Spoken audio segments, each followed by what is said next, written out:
Hello, Homestead. Please stand for the pledge. I pledge allegiance to the flag of the United States of America and to the republic for which it stands, one nation, under God, indivisible, with liberty and justice for all. Please stay standing for a moment of silence. On the night of Taste of Homestead, they will have research to food, and they'll prepare the food to bring in and share with the community. Coming up today on HHS In Depth, one of Homestead's favorite yearly events is starting their first planning session next week. Find out how you can be a part of a Taste of Homestead. Along with Emily Adams' story on the upcoming Purple Pinkie Day, where you'll learn why money is still being raised to fight polio worldwide. Plus, in sports, we'll have results from our sports teams as postseason runs continue and come to a close. I'll get you caught up later in Down to the Wire. Those stories and more coming to you today only on HHS In Depth.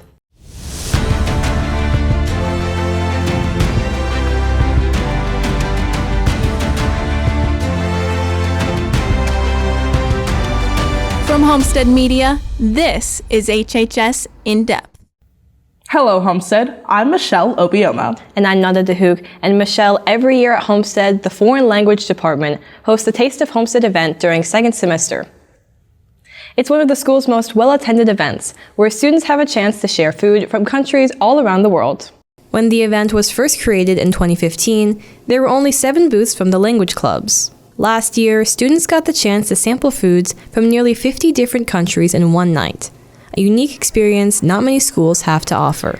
Taste of Homestead is something we started back in 2015, and what we do is students form groups, and each group picks a country. On the night of Taste of Homestead, they will have research to food, and they'll prepare the food to bring in and share with the community. Because of the memories made at Taste of Homestead, past participants keep coming back to take part in the event each year. So my booth was South Korea, and I've been basically a part of Taste of Homestead unofficially for 6 years. I've helped my brother even when I was in middle school. And I've always done and participated in Taste of Homestead because I believe that this is just a fun time where we all get to learn about each other's identity, culture, and share the best part about everything in life, which is food. So I did Vietnam, and I did it for so long because I think it's really fun, and I got a few of my friends to join in. So it was just a fun time to eat food and just tell people about my culture. This year, Taste of Homestead is evolving from a one-night-only occasion into a monthly club, keeping the event tied to the school for future generations of students. But even with this transition, the time commitment for Taste of Homestead will stay the same, as they plan to meet only once a month.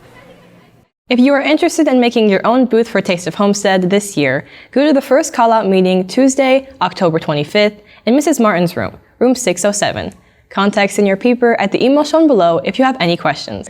Thank you, Nada, for your report. I can't wait to go to Taste of Homestead and see what everybody's doing. Me as well, Michelle.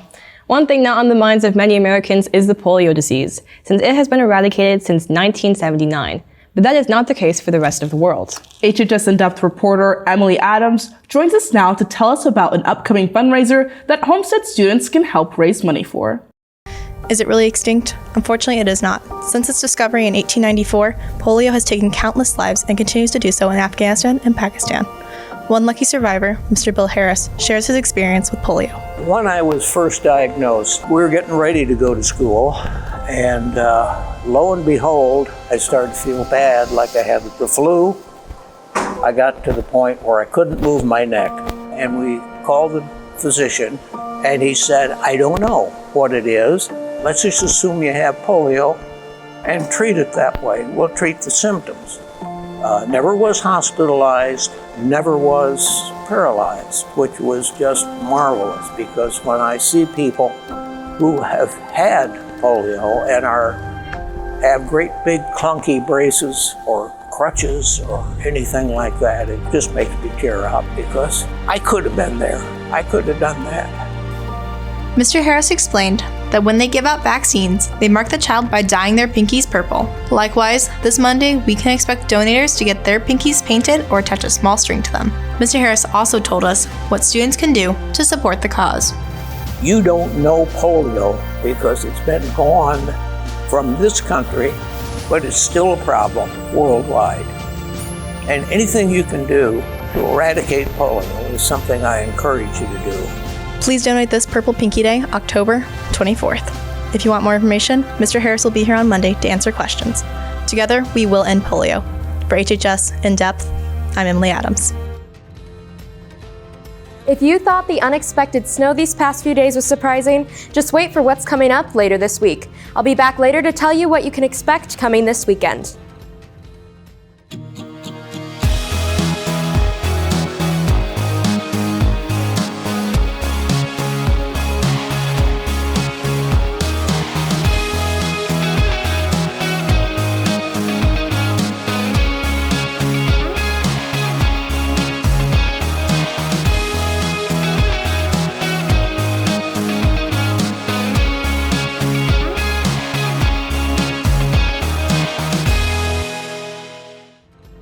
You're watching HHS In Depth with Nada DeHook and Michelle Obioma. Welcome back to HHS In Depth.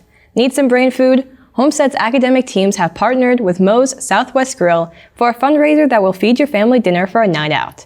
Check out the signs posted around the school for the Pop-Up Taco Kit fundraiser, which will give you all the ingredients for a delicious taco night at home.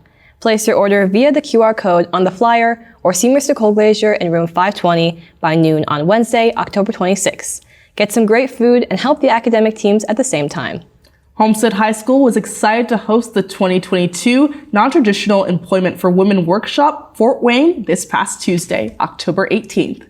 New Workshop Fort Wayne is a local nonprofit group with the mission of empowering and inspiring young women through collaboration with female leaders in careers such as architecture, computer programming, criminal justice, culinary arts, engineering, aviation, and construction trades, to name a few.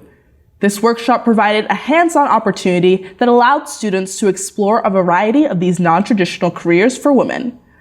Further details about this organization and its mission can be found on the New Workshop Fort Wayne website shown here.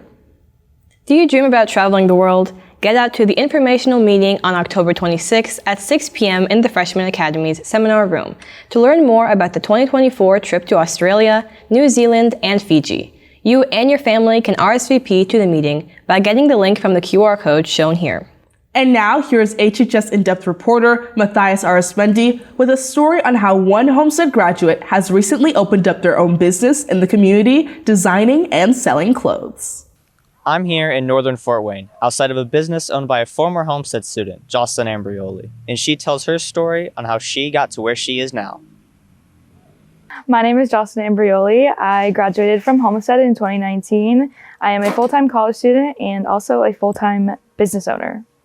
I own a business that primarily makes graphic t-shirts and sweatshirts. I am the designer behind all of them, and it is basically my brain dumped onto shirts and sweatshirts. During COVID-19, when everyone was sent home, I ended up working for my dad, who owns a direct-to-garment printing company, which are most of the shirts that you probably see behind me. But he owns a direct-to-garment printing company, and I was working for him to make extra money since most jobs were not hiring during COVID. And during that time, I decided that it was more fun and better for me to invest and take the leap into starting my own business and paying him to make my shirts like he does for everyone else. Jocelyn was inspired to start her own business during the COVID-19 pandemic. And along her way, Jocelyn faced many challenges building a small business. Probably the biggest challenges were figuring out where to sell it first. I decided to go to the Wild and I Farmers Market every weekend initially, but that took me about 3 or 4 months to discover that existed and that was an option for me. I think my biggest plans would be to expand more on social media and digitally. I have a store now. I have a growing customer base here in Fort Wayne, but I would like to reach my customer base outside of Fort Wayne and grow the potential in my business because people here see the potential, so I would like to grow past just here. You can visit their website at the web address shown below. Reporting for HHS In Depth, I'm Matthias Arismendi. Thanks, Matthias. Well, earlier this week, we actually saw snow for the first time this year. Mara Nicholson joins us now to tell us what's in store for our 3-day weekend. That's right, Nada and Michelle. We are definitely entering the chillier times of fall. This afternoon, the high will be around 54 degrees, but drops later at night to a low of around 30 degrees. However, this weekend seems like the perfect time to go outside when the weather perks up quite a bit with partly cloudy skies and temperatures rising to lower 70s over the weekend. Will the weather continue to rise throughout the week, or will we start to feel hints of the chillier winter ahead? Stick around, and I'll be back with a check of the weather later in the show. Thanks, Mara. Next, and down to the wire, Anthony Gary gets us caught up on all our Spartan sports news over the last week, including some more postseason championships won by fall sports teams. Stick around, you're watching HHS In Depth. Hello, Homestead. Here's this week's Club Roundup. Math Club will not meet today due to parent-teacher conferences. Psychology Club will meet today, October 20th, in Mr. Decker's room 714. Environmental Club will meet Monday in Mrs. Merkling's room 206. Students for Life meets Tuesday in Mr. Tucky's room 503. There is no Anime Club today. Anime Club will meet next on Thursday, October 27th in room 924. Beginning next week, the Gay Straight Alliance will meet on Tuesdays in room 123, Mr. Hill's room.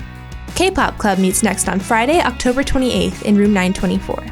To get up-to-the-minute club updates and additional information, please check out the HHS announcement page on Canvas. For HHS In Depth, I'm Megan Kelly.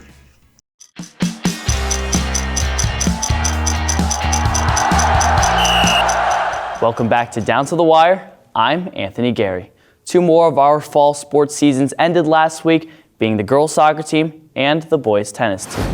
The girls soccer team season came to an end last week versus Noblesville, losing 3-0. The girls finished the season ranked 17th in the state and finished with a record of 11-6-3.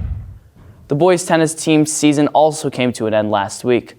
After knocking off Culver Academy 3-2 in the quarterfinals, the Spartans fell short 4-1 versus number 1 Lafayette Harrison. Congratulations to our boys on a very successful season. Our girls volleyball team won sectionals last week, beating both New Haven and Huntington North 3-0. Homestead Volleyball has now won 4 straight sectionals, and they'll play McCutcheon tomorrow in regionals. The number 3 ranked girls cross-country team won regionals last Saturday at the West Noble Regional. Addison Canablo finished first place with an 18:37 in her return, alongside Elise Peckinpah and Lauren Saddington, who also finished in the top 10. Semi-state will be tomorrow at Marion. The boys cross-country team advanced 3 individual runners last week at the West Noble Regional. The runners going to semi-state are Aiden Wall, Evan McMahon, and Cooper Canablo. They'll run again tomorrow at the Marion semi-state. The football team enjoys a week off this week after beating Southside 49-6.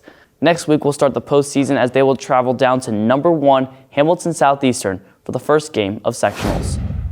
And as we merge both fall sports with our winter sports teams, the first girls swim and dive practice will start next Monday, October 24th at 3 p.m. in the Sachs Natatorium at Summit Middle School. We're looking forward to getting the winter sports seasons underway in the next couple of weeks. That'll do it for this week's edition of Down to the Wire. Thank you for watching, and tomorrow we'll have a final check of the forecast when we return. Next week on HHS In Depth, reporter Graham DeWitt will bring you information about the 2022 semi-formal event after not having one for 2 years. Catch this story and more next week. Looking at this upcoming week, although it will be partly cloudy the majority of the time, the weather will likely bring warmer temperatures, being in the upper 60s and lower 70s these next few days, with a possibility of light rain throughout the week.